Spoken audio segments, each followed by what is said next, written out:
The CEO of childhood. Your 2-year-old is failing their performance review. They lack focus during unstructured block time. Their vocabulary acquisition metrics are currently lagging 3% behind the 85th percentile benchmark. Their gross motor skills show promise, but their resistance to the organic sensory play integration module is a serious red flag. If a stranger spoke to you like this about a toddler, you would think they had lost their mind. You would call them cold, robotic, and thoroughly detached from the beautiful, chaotic reality of raising a human being. Yet, if you look at the digital footprint of the modern nursery, this is exactly the mindset we have adopted. You didn't mean for this to happen. You just wanted to be a good parent. You bought the best-selling books. You downloaded the tracking apps. You joined the hyperniche parenting forums. But somewhere between the hospital and their first birthday, the crib turned into a cubicle. You don't just feed your child anymore. You track their macronutrient intake and expose them to a meticulously curated, scientifically sequenced rotation of allergens. You don't just put them to sleep. You aggressively manage their wake windows. You optimize the ambient room temperature and white noise frequencies. You desperately try to hack their sleep regressions like a stressed programmer trying to debug a critical server failure at 2 in the morning. Every ounce of milk is logged. Every milestone is charted. Even joy is scheduled. Playtime is no longer just playing, it is heavily researched, high-yield cognitive stimulation designed to maximize synaptic pruning. You have accidentally become the CEO of your child's development. And you are running the most exhausting, high-stakes startup in human history. The modern, highly invested parent doesn't just raise a kid. They project manage them. And the pressure is absolutely crushing. In this new paradigm, every single cry, every skipped nap, every public tantrum ceases to be a normal biological function of growing up. Instead, it becomes a terrifying data point. It flashes like a warning light on your mental dashboard. It feels like a direct, undeniable reflection of your competence, a glaring indicator that your management strategy is fatally flawed. You are terrified that if you miss a single developmental window, if you buy the wrong open-ended wooden toy, if you let them watch 10 minutes too much of a screen, you will permanently derail their life trajectory. You feel the heavy, suffocating weight of their entire adult future resting squarely on your ability to synthesize conflicting pediatric research while severely sleep-deprived. So, you double down. You research more. You optimize harder. You try to squeeze every last drop of potential out of every waking moment, frantically trying to control an inherently uncontrollable process. We have entirely replaced human intuition with frantic analytics. We have traded the messy, comforting sanctuary of the home for the sterile, metric-driven efficiency of a corporate boardroom. And we are draining our own life force in the process, staring at our phones in the dark, wondering why we feel so entirely empty when we are supposedly doing everything exactly right. But the sheer, bone-deep exhaustion isn't even the biggest problem.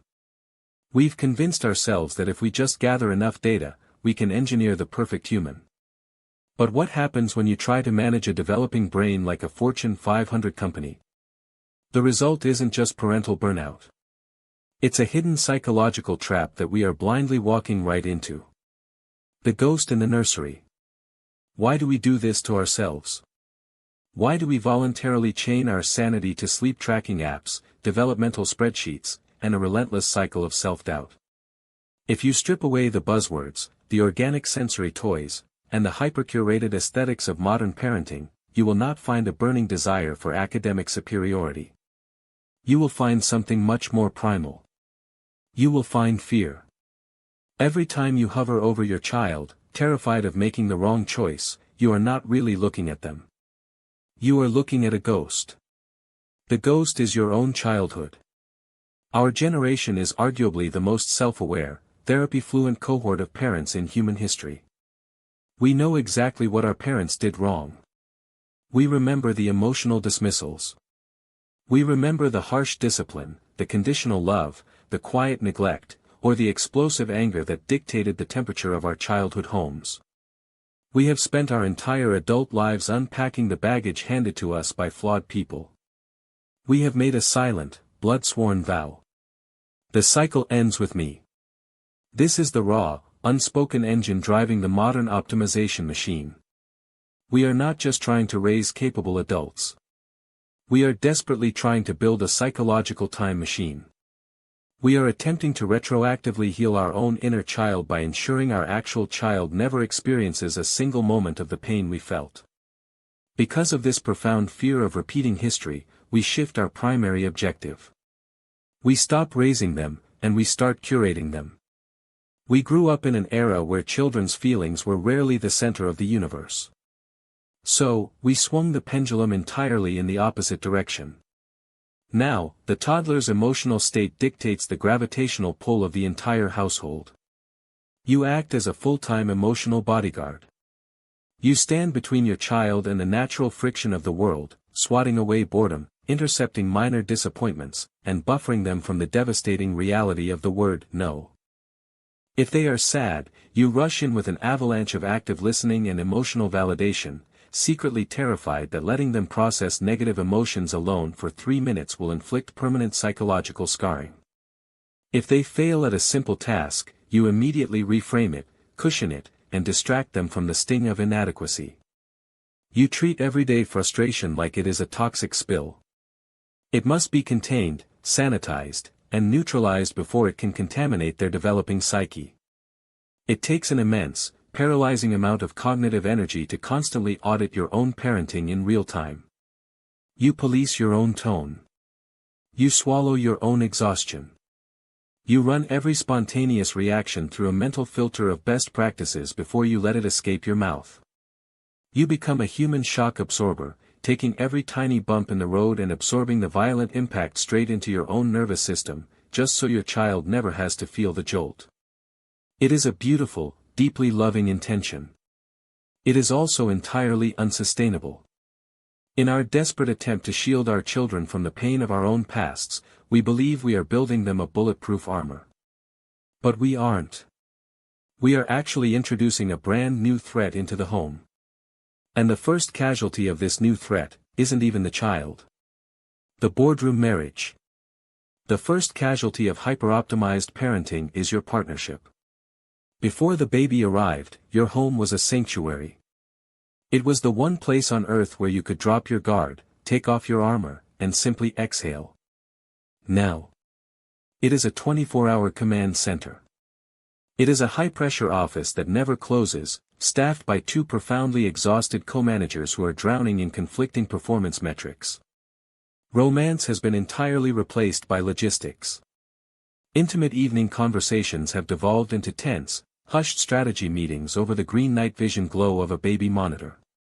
You don't ask about each other's day anymore. You debrief. You interrogate each other on nap totals, ounce consumption, and bowel movement consistency. You begin to treat your partner not as a lover, but as an unreliable shift worker whose operational competence you are secretly beginning to question. This is where the boardroom marriage takes its toll. When raising a child becomes a rigid, high-stakes corporate project, every minor disagreement transforms into a catastrophic threat to the mission. You aren't just arguing about bedtime routines. You are fighting a brutal proxy war over conflicting podcasts, competing pediatric neurodevelopment theories, and deeply ingrained anxieties. One of you wants to follow the gentle parenting script to the exact syllable. The other thinks a rigid schedule is the only path to survival. Suddenly, a 5-minute delay in the sleep protocol isn't a mistake, it feels like an act of deliberate sabotage. Resentment slowly becomes the oxygen in the room. You start keeping score. You weaponize your exhaustion. You track who woke up last, who researched the developmental milestones, and who correctly de-escalated the toddler's meltdown at the grocery store. The scorekeeping is petty, but it is inevitable. When you both feel like failing executives staring down a terrible quarterly review, you desperately look for someone else to blame for the missed targets. Your marriage is collapsing under the unbearable, crushing weight of perfectionism. The very foundation of the family, the connection between the 2 people who started it, is eroding away, completely sacrificed on the altar of optimal development. You are so fiercely focused on curating a trauma-free, perfectly stimulated environment for the child that you are entirely ignoring the toxic, high-stress atmosphere you are creating for each other. You have built a beautiful, ergonomically perfect, sustainably sourced nursery. But you have built it inside a burning building. And the tragic irony is that children are incredibly perceptive emotional barometers. They don't care about the organic sensory bins or the meticulously planned wake windows. They feel the unspoken tension in the hallway. They absorb the quiet hostility during the evening handoff. With the marriage fracturing and the home feeling like a high-pressure office, exhausted parents double down on the only thing they think they can still control, the child's success. But a shocking body of empirical research reveals that all this frantic, soul-crushing effort is achieving the exact opposite of what we intend. Let's look at the actual science of human resilience.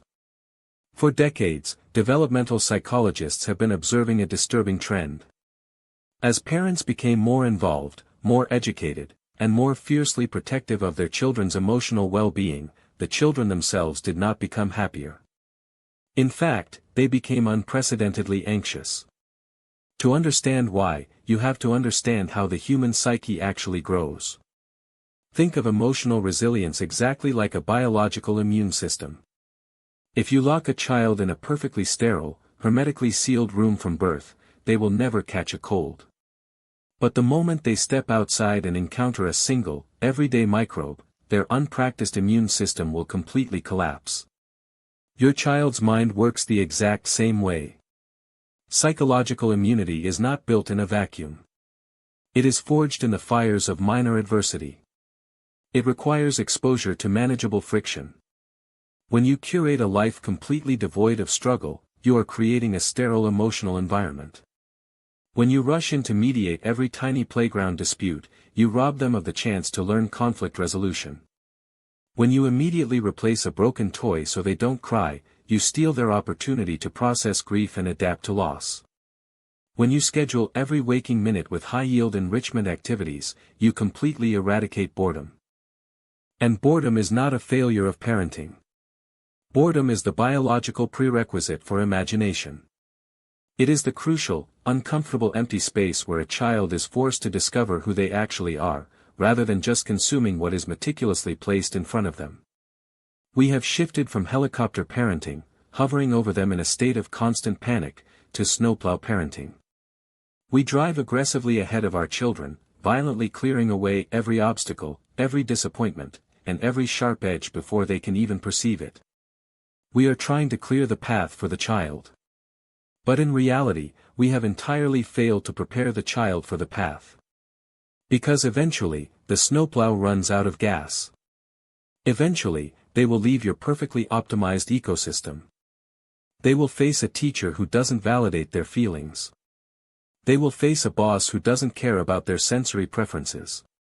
They will encounter the cold, unyielding reality of the adult world, which will not instantly mold itself to their comfort. And when that happens, the highly optimized child does not thrive. They shatter. Without the accumulated repetitions of failing, recovering, and realizing that they survived the failure, they have zero internal evidence of their own strength.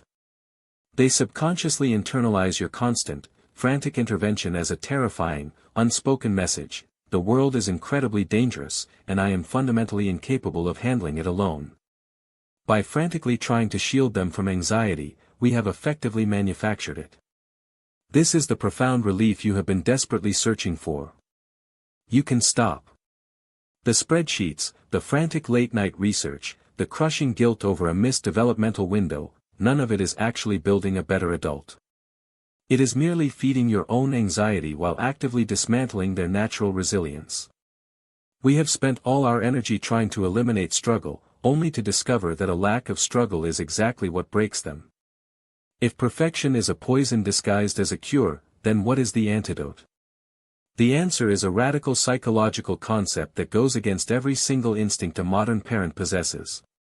In 1953, a British pediatrician and psychoanalyst named Donald Winnicott introduced a concept that would absolutely terrify the modern, hyper-optimized parent. He called it the good enough parent. Winnicott observed that infants absolutely need a perfectly attuned caregiver in the very beginning. When they cry, you must answer. But as the child grows, perfection suddenly becomes a massive liability. He realized that a parent who constantly meets every single need, immediately and flawlessly, actually harms the child's development. Instead, he argued, a parent must slowly, gently, and intentionally fail. Not in catastrophic, dangerous ways, of course. In small, manageable ways. You take a minute longer to answer a demand. You let them struggle to open a box instead of immediately opening it for them. You allow a moment of boredom or frustration to exist in the room without rushing in to completely neutralize it. These micro-failures are not signs of bad parenting. They are the essential psychological building blocks of human independence. When you fail just a little bit, you create a tiny, invisible gap between what your child wants and what they have. And in that crucial, uncomfortable gap, an absolute miracle happens. The child learns to suit themselves. They learn to adapt. They realize that frustration is not a fatal condition, but a temporary state they can actually survive entirely on their own. This is the radical, liberating magic of being just good enough. Imagine the profound psychological relief of finally accepting this truth. You are officially absolved of the chronic, suffocating guilt that whispers you are never doing enough. You do not have to be a flawless, constantly regulated emotional robot. You are allowed to be tired. You are allowed to be impatient. You are allowed to say no simply because you are out of energy, and you do not have to follow it up with a 10-minute therapeutic debrief. It is time to officially resign from your position as the CEO of your child's development. The company is bankrupt, and the product doesn't need your management anyway. Delete the tracking apps. Close the developmental spreadsheets. Stop obsessing over percentiles, wake windows, and meticulously curated sensory bins.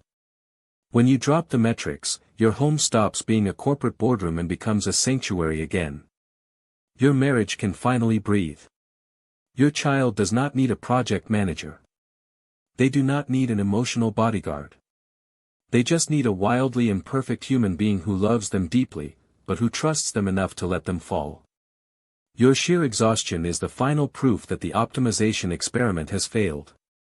You have given them absolutely everything. Now, you must give them the one thing they actually need to grow. Space. Space to be bored. Space to fail. Space to feel the natural, unfiltered friction of being alive. You don't need to be their manager, their curator, or their perfectly optimized guide. You just need to be good enough. But as you finally close the spreadsheets and let them stumble for the very first time, are you ready to discover who your child actually is when you stop telling them who to be?